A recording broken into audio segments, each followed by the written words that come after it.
Is going on, gents? It's R.P.M. here, coming at you with another episode of Hockey Mask Time. Now, before I get started, let us bow our heads and recite the HMT motto, shall we? A man can only take so much disrespect before he finally decides today's the day. Gentlemen, here we are yet again. Another woman who decided to not de-escalate a situation, and unfortunately, she paid the ultimate price. Now, this article was published on the 17th of January. Man shanked wife to death, then covered her body to hide it from their children. A Miami man is behind bars after police said he stabbed his wife to death and covered her body with a sheet so that their children wouldn't see the gruesome aftermath. Man, that sounds like a scene straight out of Oz. Yeah, the prison show. Anyway, let me just go ahead and say this right here. Woo! Eater Omar Espinosa, 40, was arrested Saturday and charged with second-degree termination and tampering with physical evidence. Shortly after midnight, Johanna Aritzabal, 38, arrived home from work to the house that she and her husband bought in September. There, police say the couple argued about their quote-unquote failed marriage. I wonder who decided to start that argument and why was the marriage a quote-unquote failed one? Well, I'll give you 5 guesses who started the argument, and they all start with the woman. They continued to bicker when the Brownsville man grabbed a kitchen knife and fatally shanked her, according to police. Police say Espinosa subsequently placed her body on a couch, covered her wounds with bandages, and mopped up the blood splattered on the floor.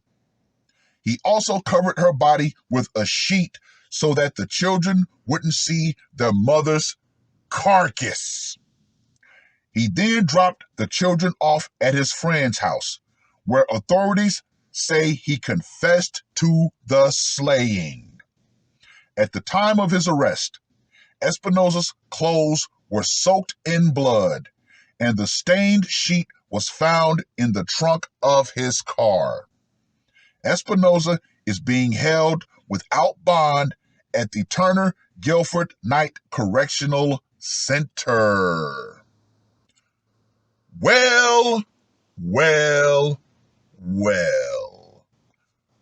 Once again, we have another woman who, let's just go ahead and be honest about this.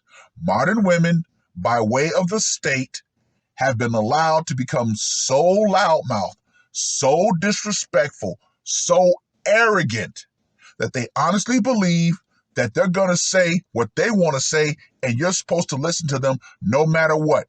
They don't believe in de-escalating situations. Actually, they believe in escalating situations, thinking that they're going to make you back down by them getting loud with you. Oh, no, ladies. Oh, no. In more cases, that has become a very fatal mistake. It is what it is. More and more women are going to let their mouth write a check that their scrawny asses can't cash. Anyway, let's get to that scorecard, shall we? For location, went down in the home. Gotta give it a 10. Method of execution. The hot butter knife of doom.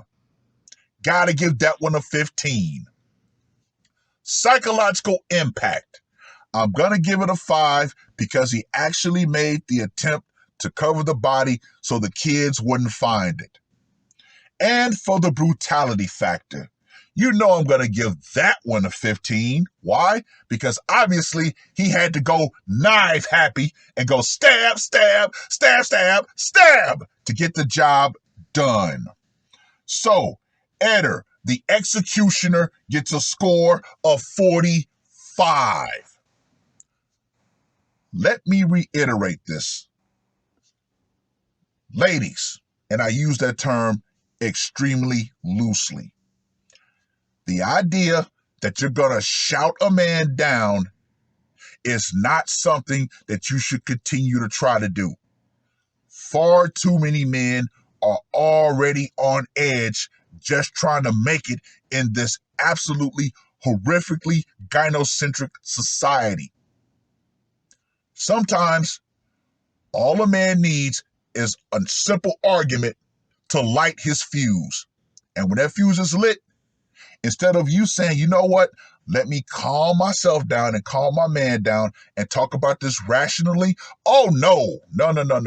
You let your emotions get the best of you. Therefore, you set him off even quicker. And once he explodes, hey, whatever happens, happens.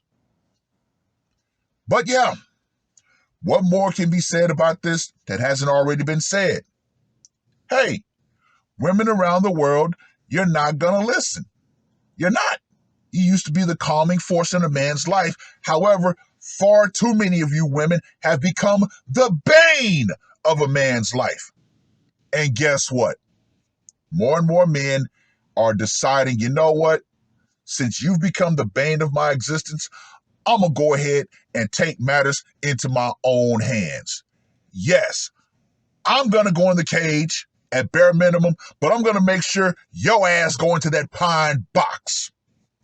But with that being said, I've rambled on long enough.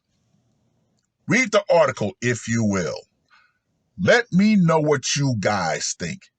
And women around the world who continue to argue with men, the power that you think you have via the state, via TV shows, via all sorts of media that depict women who are arguing with men, getting up in their faces, and sometimes physically assaulting men, will go out. Feminism and the idea that you have infinite protection will go out right along with it. And trust and believe, once you push that man past his line, once you push that man past his limit, once that man's inner beast breaks free, what he decides to do to you, guess what? I'm going to say you had it coming because you had every opportunity to actually de-escalate the situation, but you chose not to. It is what it is. That's all I got to say about this one. R.P.M. I am out. Woke up, murder on my mind, yeah. Losing all my hope, yeah. I'ma do the crime, yeah. Fuck the red or blue, I'ma take the black pill, yeah. Fuck the red or blue, I'ma take the black pill.